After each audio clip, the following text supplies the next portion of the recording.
Hey geeks, episode of Star Trek today. It's episode 12, Conscience of the King.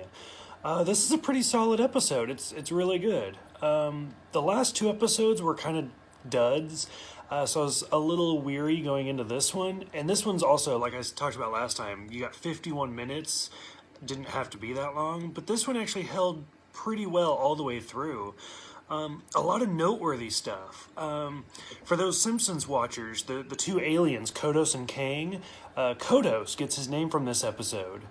Let's see, this is the first episode that mentions the shuttlecraft. We haven't seen it yet, but now we know that they exist. This is also the first episode where the Enterprise gets a voice, and Kirk actually talks and interacts with it. And I'm pretty sure it was Major Barrett, who continues to voice the computer all the way through to the first 2009 movie by J.J. Abrams.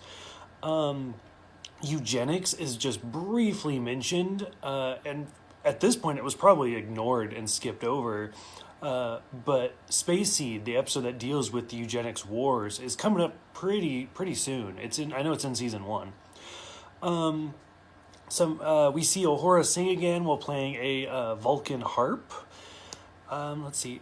This episode kind of made me laugh for a couple of reasons. For one, the episode starts with Kirk being called by his friends Thomas and Martha, which totally not Star Trek related, but like if they had a son named Bruce, I just would have lost it.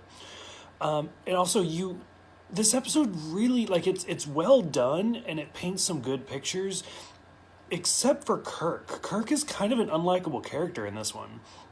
And it builds steadily, because they're in the very beginning. He's at a party, and he has a drink, and he's drinking it. And then somebody walks in, and he starts flirting with Lenore. And then she's like, "Oh, is this for me?" And he looks at it, and he's like, his exact words are, "Sure, why not?" And he gives her the drink that he's been drinking out of. It's just kind of a dick move.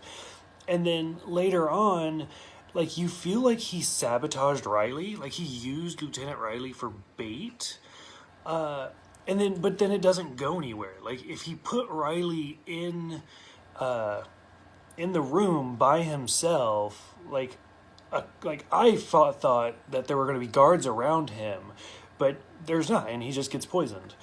So he's just kind of a dick throughout this whole episode. But overall, it's a really good episode. It's really well done. Have you guys seen it? What did you think? Tomorrow's episode is the Galileo 7. So yeah, I will see you guys tomorrow.